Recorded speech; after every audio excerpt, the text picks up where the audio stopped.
Hello, everyone, and welcome back to our channel. I'm thrilled to have you back for another insightful session. Today, we're diving into an essential concept in the field of machine learning, supervised learning.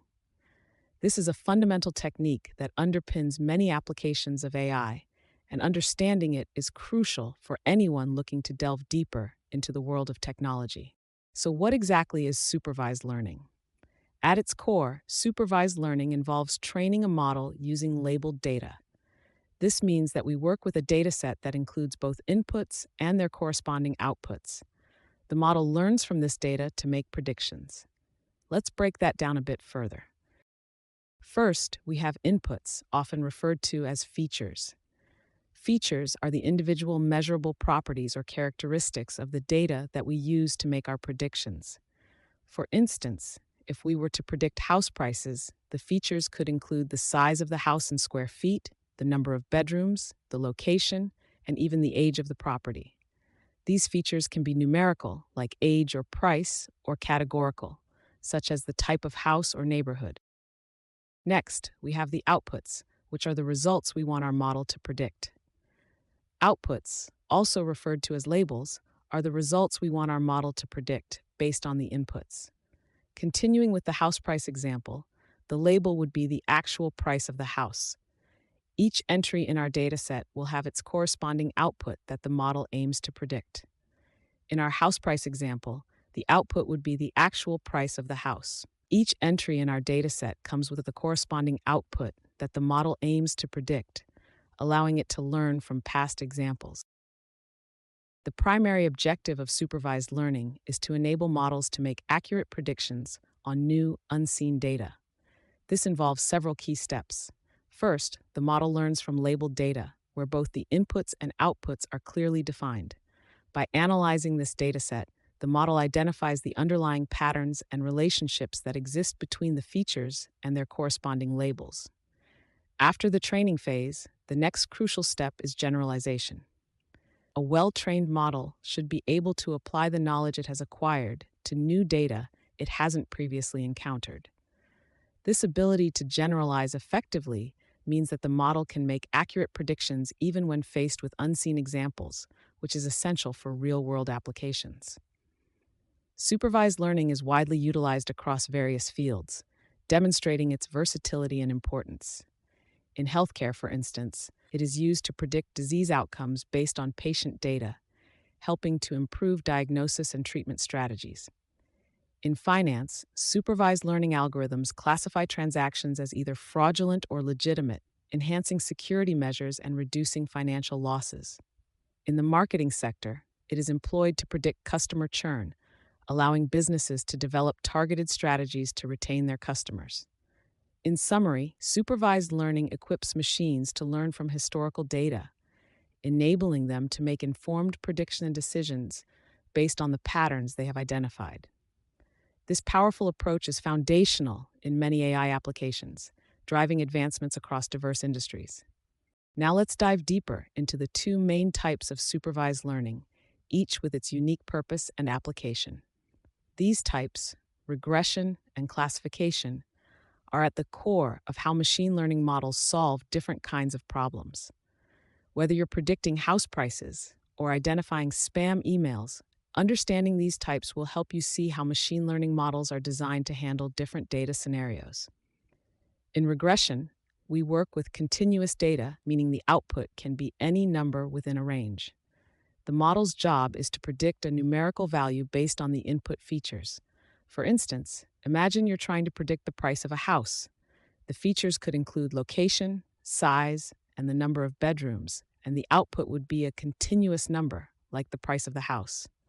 This is a common task in fields like finance, where predicting sales, stock prices, or other numerical outcomes is key.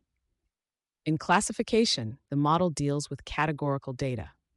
Instead of predicting a number, it assigns an input to a specific category or class. For example, think about the task of sorting emails as either spam or not spam. The model analyzes features like the email's content and then classifies it into one of these categories. Classification is widely used in applications like image recognition, fraud detection, and medical diagnosis, where the outcome needs to fall into a specific category rather than a continuous value. In supervised learning, the process begins by splitting the dataset into two parts: training data and testing data.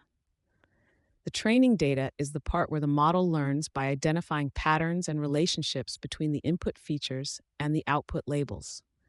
These features could be anything from the size of a house to the number of rooms it has, while the labels are the actual prices of the houses.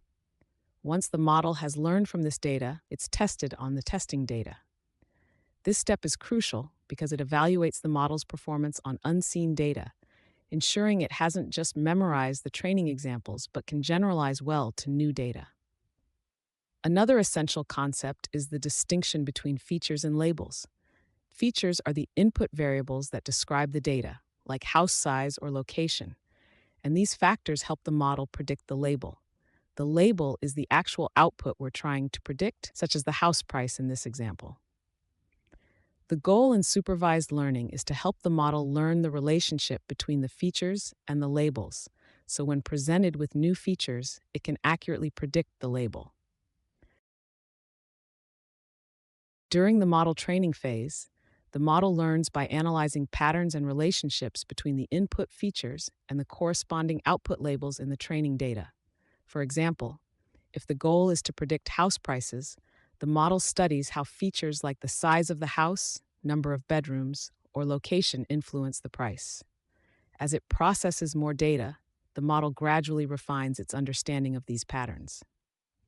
It learns to associate certain input features with specific outputs, improving its ability to predict accurate results. This phase is crucial because the model's performance on unseen data depends on how well it learns these patterns during training. The better the model grasps these relationships, the more effectively it can generalize its knowledge to make predictions on new data, ensuring it doesn't just memorize the training set, but gains a deeper understanding of the data's underlying structure. Ultimately, this step determines how well the model will perform when deployed in real-world applications. When working with supervised learning, several popular algorithms are frequently used, each tailored to specific types of tasks.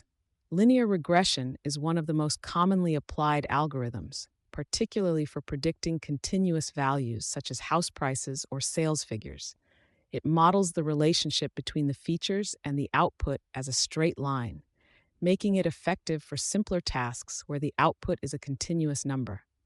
On the other hand, logistic regression is used for binary classification problems, where the output must belong to one of two categories, such as classifying emails as either spam or not spam. Despite its name, it works well for classification tasks rather than regression. Decision trees are versatile algorithms capable of handling both regression and classification tasks. They work by splitting the dataset into branches based on certain features, making decisions that lead to a prediction. Their simplicity and interpretability make them a popular choice for many machine learning applications. Support vector machines, SVM, are highly effective in solving complex classification problems, especially in cases with many features or high-dimensional data. By finding the optimal boundary between classes, SVMs are particularly useful when the data is not easily separable. Finally, K-nearest neighbors, KNN, is a simple yet powerful algorithm for classification tasks. It classifies a new data point by looking at the K closest data points from the training set and assigning the most common label among them. Its simplicity makes it easy to understand, though it can be computationally intensive with large datasets. Summary: what have we learned today? In today's session, we took our first deep dive into supervised learning, an essential part of machine learning. Here's what we've covered. Introduction to supervised learning. We learned that supervised learning involves training models on labeled data, where both the inputs and outputs are known, to make predictions on new, unseen data. Types of supervised learning. We explored the two main types, regression and classification. Regression is used when predicting continuous values, such as house prices, while classification involves predicting categorical outcomes, like identifying spam emails. Key concepts: we looked at important ideas like splitting data into training and testing sets, understanding features, input variables, and labels, outputs, and how models learn during the training phase by identifying relationships between features and labels. Popular algorithms. We discussed some popular algorithms used in supervised learning, including linear regression, logistic regression, decision trees, support vector machines, SVM, and k-nearest neighbors, KNN, along with their unique applications. In conclusion, we've laid the groundwork for understanding how machines can learn from data and make predictions. In our next session, we'll take a deeper dive into specific algorithms, starting with linear regression, to further solidify these concepts and explore their practical applications. Thank you for being a part of today's learning journey. Stay tuned for the next session, where we'll continue to unlock the power of machine learning.